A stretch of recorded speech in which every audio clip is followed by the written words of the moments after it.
या अभंगामध्ये नामदेवराय मागणी मागतायत. नामदेवराय ज्ञानोबराय समकालीन संत आहेत. नामदेवराय ज्येष्ठ आहेत, पण ज्ञानोबराय अधिकारानं त्यांच्या त्या ठिकाणी बरोबरीचे किंवा नामदेवरायांनी दर्शन घ्यावं एवढा अधिकार ज्ञानोबरायांचा आहे. नामदेवराय या अभंगामधून मागणी मागताय भगवंताकडे.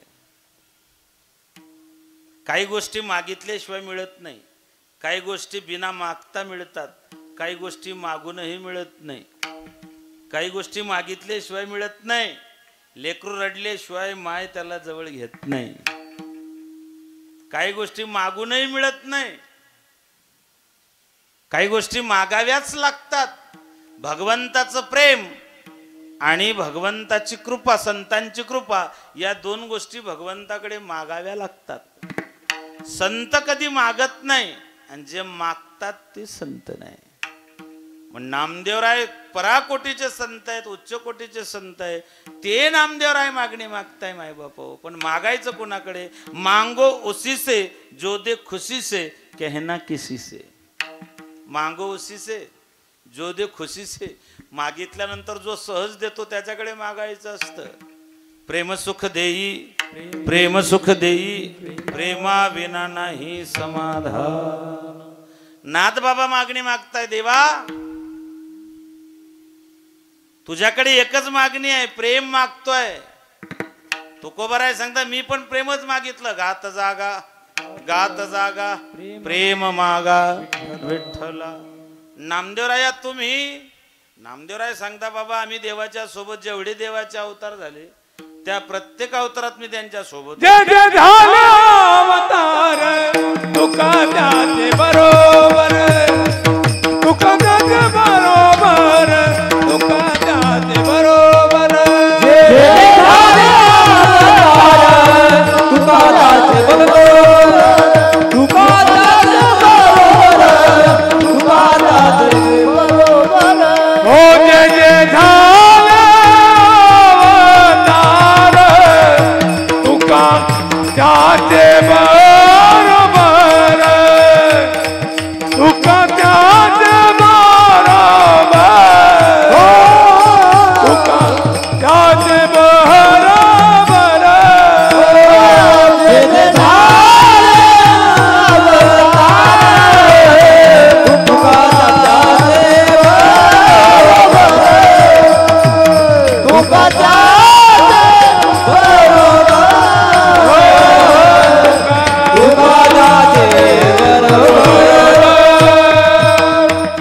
जे जे झाले अवतार तुका त्यांचे बरोबर. किंवा चौयुगाचा भक्तनामा. मी मगाशी बोलून गेलो की नामदेवराय एकत्र कुटुंब पद्धतीचे प्रवर्तक आहे. 14 जणांचं कुटुंब आहे. राजा इगो नाही दोघे सासू सुना, दमना माझा ना बापले. 14 जणांचं एकत्र कुटुंब आहे. 14.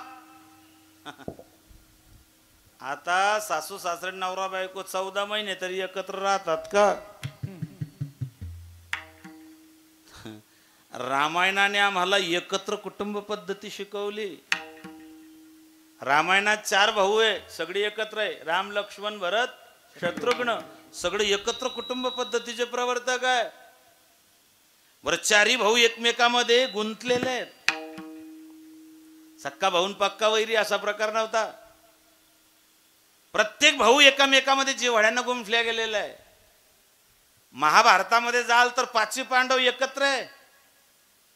कौरव नालायक होते तरी 100 एकत्र होते. काय मी नाही म्हणत, माझा काय अधिकार त्यांना नालायक म्हणायचं. त्यांची माय महान भगवत भक्त होती गांधारी. तुकोबाराय म्हणतात गांधारीच्या पोटी, त्याच्यामुळे बोललो बा, आपला काय अधिकार नव्हता. महाभारतात कौरव 100 आहे तरी एकजुटी नाही. एक बी फुटला नाही महाराज. शेवटपर्यंत, आदल्या रात्रीपर्यंत सुद्धा, महाभारताच्या युद्धाची आदली रात्र. आणि सगळ्यात महत्वाची तीच रात्र असते. सगळ्या उलाढाली त्याच रात्री होतात. विठाला 100 होते. नालायक असतील पण फुटले नाहीत. कौरव एक संघ राहिले, पांडव एक संघ राहिले. काय एकी होती हो त्यांची. धर्मराजाने भिक्षा मागून आणावी आणि कोणती मातेला विचारावं, माय कोणतीने सांगितलं भाऊ आपसात वाटून घ्या. स्वयंवरामध्ये आज द्रौपदीच जिंकून आणली. धर्म वाटतो तितका सोपा नाही बरं वरतून. महाभारताचं धर्माचं जर चरित्र पूर्ण वाचलं महाभारताचा धर्म लक्षात येतो. द्रौपदीचा सगळ्यात जास्त जीव अर्जुनात होता. द्रौपदीने आयुष्यभर ज्याचा तिरस्कार केला असेल तो युधिष्ठिर आहे. महाभारत बारकाव्याने वाचा. आणि भीमाची बुद्धी लेकरासारखी होती. तब्येतीने जास्त असणारा माणूस जास्त लोड घेत नाही. त्याला काय म्हणतात मराठीत खुशाल चेंडू. टेन्शन घ्यायचं नाही. भीमदादा द्रौपदी भीमावरती विशेष प्रेम करायची कारण भीम निर्मळ मनाचा होता. महाभारतात फार बारकावीत सांगितले, फार गोड सांगितलेलं महाभारत. बायको आज जिंकून आणली स्वयंवरात. धर्मानं काय हुशारी केली. काही लोक हुशार असतात, काही लोक तोंडावर गोड बोलतात पण मागे बरोबर कार्यक्रम लावतात. बोल ना करे बरोबर. काही लोक इतके गोड बोलतात असं वाटतं यांच्याकडे जाऊन आपली पुण्यतिथी आजच करून घेऊ. धर्मानं सांगितलं आई अगं भिक्षा आणली. मला सांगा बायको जिंकून आणल्यावर कोणी असं म्हणेल ग. याने माय कुंभाराच्या घरात असताना बाहेरूनच विचारलं. मायनस नेहमीप्रमाणे सांगितलं भाऊ वाटून या. काही एकी होती भावांची.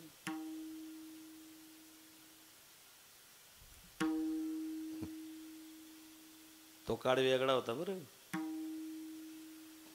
मला फक्त भावाभावांची एकी सांगायची आहे. नामदेवराय 14 जणांच्या एकत्र कुटुंब पद्धतीचे प्रवर्तक आहे. आता काळ बदलला. आता हम दो हमारे दो और बुड्ढा बुड्ढी फेक दो. टिकोबा टिकोबाई नि ठोबा रुकमाई. बायोटाट्यामध्ये आता एक नवीन एक ऍड झाली. एक अट कलर उंची गोत्र आणि एक शेवटची अट टाकलेली. आता सासू मेलेली असावी. इतका काळ बदलला. ते नामदेवराय भगवंताकडे मागताय. 4 युगापासून भगवंताच्या सोबत आहे. एकाही युगामध्ये भगवंताची साथ नामदेवरायांनी सोडली नाही. त्रेता त्रेता द्वापार कली 4 युग. परा पश्यंती मध्यमा वेखरी 4 वाण्या. स्थूल सूक्ष्म कारण महाकारण 4 देह. ब्राह्मण क्षत्रिय वैश्य शूद्र 4 वर्ण. ब्रह्मचारी ग्रस्ताश्रम वानप्रस्थ संन्यास 4 आश्रम. ज्ञानेश्वरी 4 लोक आहे. अर्थार्थार्थी जिज्ञासू आणि ज्ञानी. कबीर निर्णय ग्रंथा 4 लोक आहे. हैवान शैतान इन्सान आणि भगवान. व्यवहारात 4 लोक आहे. कंजूस मग खिचूस उदार आणि दाता. हैवान शैतान इंसान भगवान. जो गलती करे उसे इंसान कहते हैं. जो गलती ही ना करे उसे भगवान कहते हैं. जो गलती करने पर माफ कर दे उसे संत कहते हैं. गलती के ऊपर गलती करे उसे पाकिस्तान कहते हैं. और पाकिस्तान की हर गलती माफ करे उसे हिंदुस्तान कहते हैं. 47 पासून तेच चालू आहे ना. जानदेवनं जानदेवनं जानदेव. अरे किती दिवस जानदेवनं. आम्हाला शिकवणूक अशी दिली. एका गालात मारले की दुसरा गाल पुढे करायचा. पण मी असं म्हणतो गाल 2च आहे ना. इकडेही मारले इकडेही मारली की मग पुढचं सांगण्यात आलं. तिसरी जर वाजवली तर मग मात्र समोरच्याचं गालफड सुजवावं असा नियम आहे त्याच्या पुढचा. एक खाली ठीक आहे. हैवान इंसान शैतान भगवान 4 युग आहेत. त्रेता त्रेता द्वापार कली. पहिल्या युगामध्ये भगवान नरसिंह होते. अनेक अटी होत्या भगवंताचा अवतार घेण्यासाठी. देव अवतार घेतो.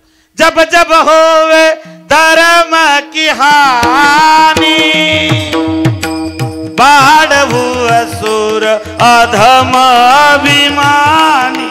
राम सिया राम जय जय राम राम सिया राम जय जय राम राजा राम राम राम सीता राम राम राम राम राम राम सीता राम राम राम राजा राम राम राम राम राम सीता राम राम राम राजा राम राम राम सीता राम राम राम हे रघुपति राघव राजा राम पतित पावन सीता रघुपति राघव राजा राम पतित पावन सीता राम जय रघुनंदन जय घनश्याम पतित पावन सीता जय रघुनंदन जय घनश्याम पतित पावन सीता राजा राम राम राम सीता राम राम राम राजा राम राम राम सीता राम राम राम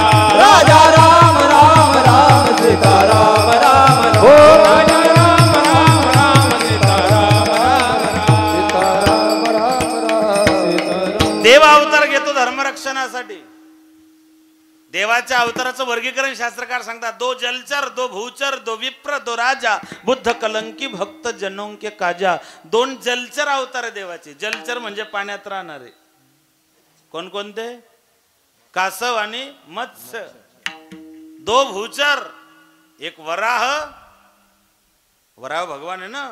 त्वं देवे देवराय नमस्तान विचित वृत्तास्नमस्तुभ्यं पापात्मन प्रणाशय नमो हिरण्यगर्भाय नम जगदात्मने असं म्हटलेलं आहे भागवतकारांनी. वराह अवतार भूचर आहे, जमिनीवरती राहणारे. आणि एक आहे नरसिंह अवतार, अलौकिक अवतार आहे भगवंताचा. देवाला हिरण्यकश्यपूला मारण्याकरता तो अवतार घ्यावा लागला. हिरण्यकश्यपू नास्तिक होता, पण पोरग आस्तिक जन्माला आलं. काय कारण होतो? धन्य त्याची माय प्रसवली, धन्य त्याची माय प्रसवली, धन्य त्याची माय प्रसवली, धन्य त्याची माय. नारायण गाय नारायण ध्याय धन्य त्याची माय प्रसवली. हो धन्य त्याची माय प्रसवली.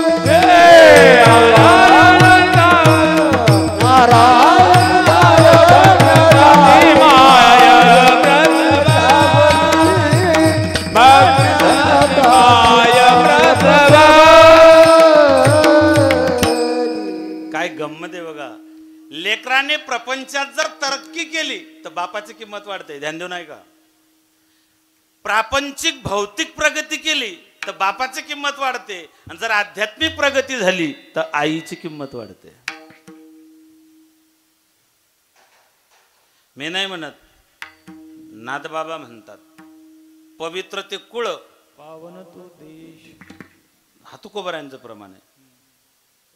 पवित्र ते कुळ धन्य त्याची माय, नाथबाबा म्हणतात.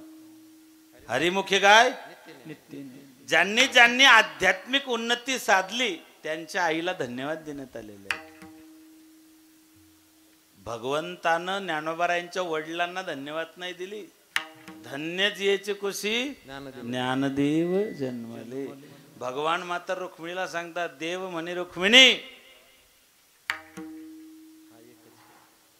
फक्त आईला धन्यवाद आहे. हा सगळ्या संतांनी आईलाच मोठेपण दिलेले. पहा तुम्ही कोणतंही प्रमाण घ्या. ज्ञानोबा काय म्हणतात? कवणाचे माये बाप, धन्य माता पिता, धन्य त्याची माता, माये जगन्नाथ. सगळ्या संतांनी आईला धन्यवाद दिलेत. पण नामदेवराय म्हणतायत की प्रल्हादाच्या आईला धन्यवाद का? तर तिने गर्भसंस्कार चांगले त्याच्यावरती टाकले. 16 संस्कार होते, 14 गेले, 2च उरले. आता संस्कारच राहिले नाही. संपत्ती, संतती आणि संस्कृती या तिन्ही गोष्टी संस्कारावरती अवलंबून आहेत. संस्कार उरले कुठे? संस्काराबद्दल कोणाला सोयर सुतक उरलं नाहीये. संस्कार टिकले पाहिजे असं कुणाला वाटतही नाहीये. आणि ज्यांना वाटतं ती वारकरी संप्रदायाचे सगळे अनुयायी आहेत. विठ्ठल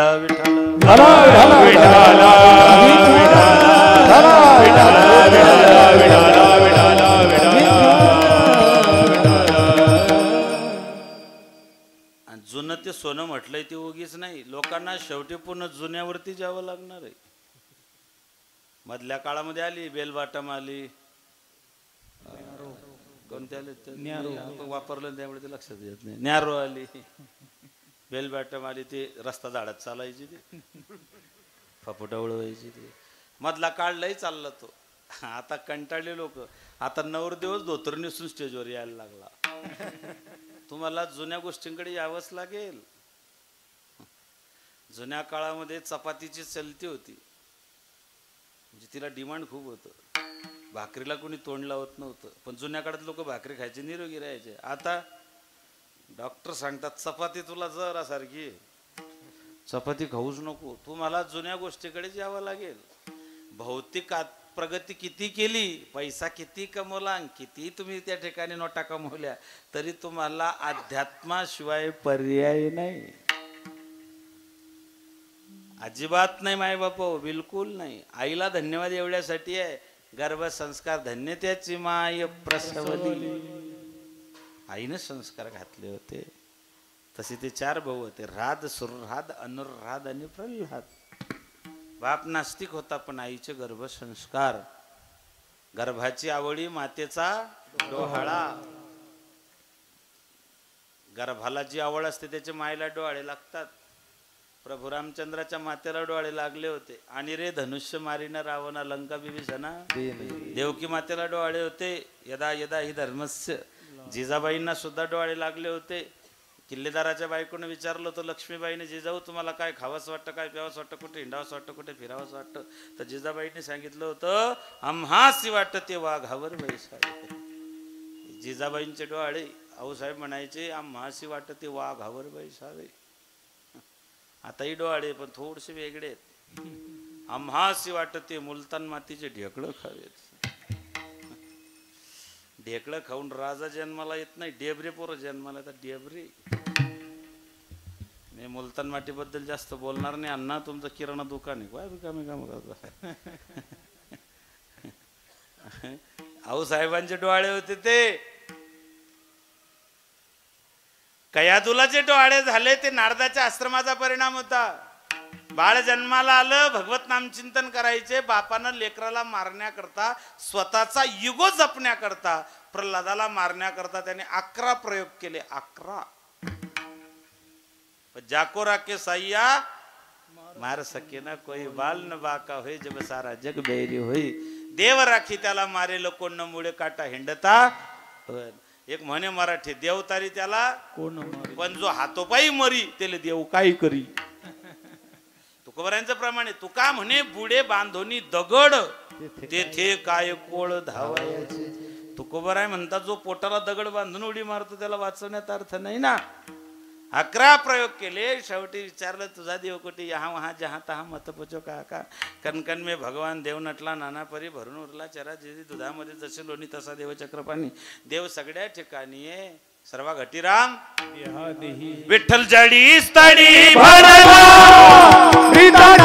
नाही उरला, अजम्या दृष्टीने पाहिला. विठ्ठलाची विठ्ठल, विठ्ठल जळी जळी भरला, नाही उरला, अजम्या दृष्टीने पाहिला. विठ्ठलाची विठ्ठल. विठ्ठल जडीस तडी भरला, रीता ठाव नाही उरला. देव नाही अशी कोणती जागा आहे हो. मंदिरात भजनी मंडळ भजन करत होतं. अनेक माणूस भजन ऐकायला आला, वरांड्यावर बसला आणि बिडी पेटवली. विनेकराच्या तोंडावर धूर फेकायचा. इतके क्वालिटीचे चांगले लोक असतात बरं.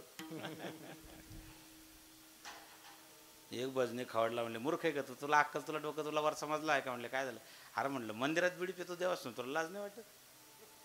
हे घेतून अरे म्हटलं मग पिऊ कुठे? म्हटली मंदिराच्या खाली उतर.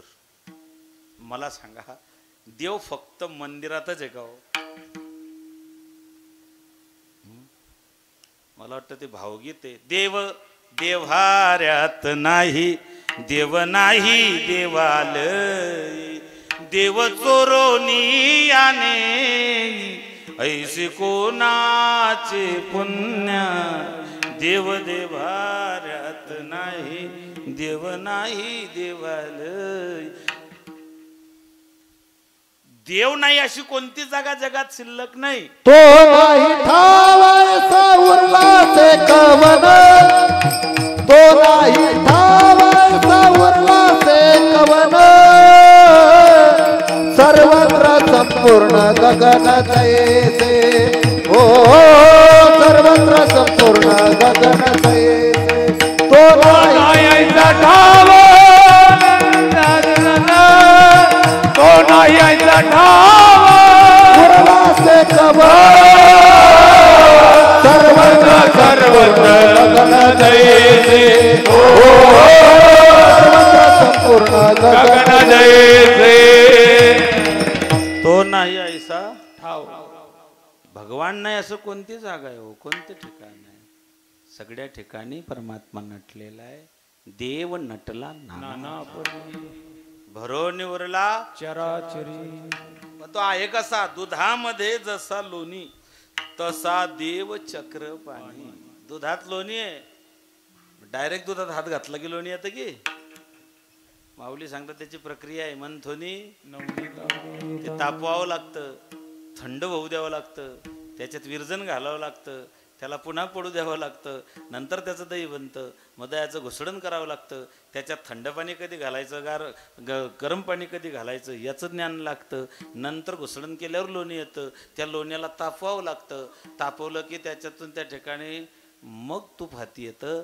तसं परमात्मा कणा कणात आहे पण सापडत नाही. आणि जर सापडला असता लोकांनी बांधून ठोकला असता. देव दिसत नाही तेच बरं आहे महाराज. नाही तर लोक देवाला प्रचाराला घेऊन फिरले असते. चाल बैस गाडीच्या टापावरती चाल, कर आपला प्रचार. विठाला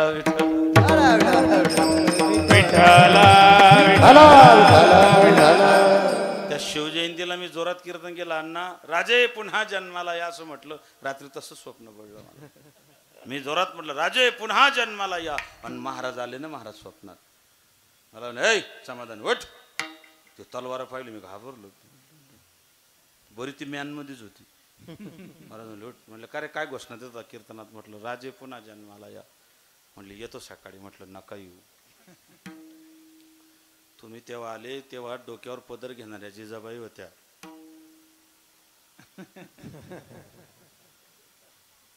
आता नका घेऊ.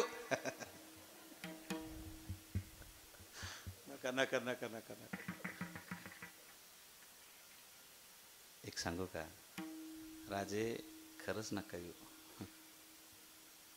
तेव्हा तुमच्यावरती जीव ओवाळून टाकणाऱ्या लोकांची एक भली मोठी फळी होती. तेव्हा निष्ठावंतांची फळी होती. बस मला इतकं सांगायचं. विठाला विठाला विठ्ठल. सध्या निष्ठा तसं टोमॅटो सॉस सारखा चालू हो. कधी पावड्याला, कधी कचोरीला, कधी समोशाला. नाहीच काही भेटलं तर चपातीला का होईना खालून वरून टोमॅटो सॉस. जाऊ द्या. मायबाप नामदेवरायांचेच त्या ठिकाणी पहिला अवतार सांगतोय. बाप नास्तिक होता, आईचे संस्कार चांगले होते, बाळ सात्विक जन्माला आलं. बापानं 11 प्रयोग केले. शेवटी ईश्वराची दोरी पक्की होती, काही झालं नाही. खांबावरील लात मारली दुर्जनी स्तंभी नारायण प्रकट. भगवान प्रकट झाले. आणि मग भगवान प्रकट झाले. नामदेवराय सांगतात देव प्रकट झाले. देवाचं ते आक्राड विक्राड रूप पाहिलं. देवाच्या पुढे जाण्याची कोणाचीच हिंमत होईना. बरं सगळे पाहायला आले होते, पुढे जायची हिंमत कोणाचीच होईना. कोण जाईल? तो फेच्या तोंडी तो बाबा गुरु गुरायचा. शेवटी ब्रह्मदेवाने विचार केला, हा बाबा कोणाचंच ऐकणार नाही. तसं माणूस कोणाचंच ऐकत नाही. तपी तपी संन्यासी, बैरागी, कीर्तनकार, भागवतकार, रामायणकार, ज्येष्ठ श्रेष्ठ वरिष्ठ माणूस कोणाचंच ऐकत नाही. पण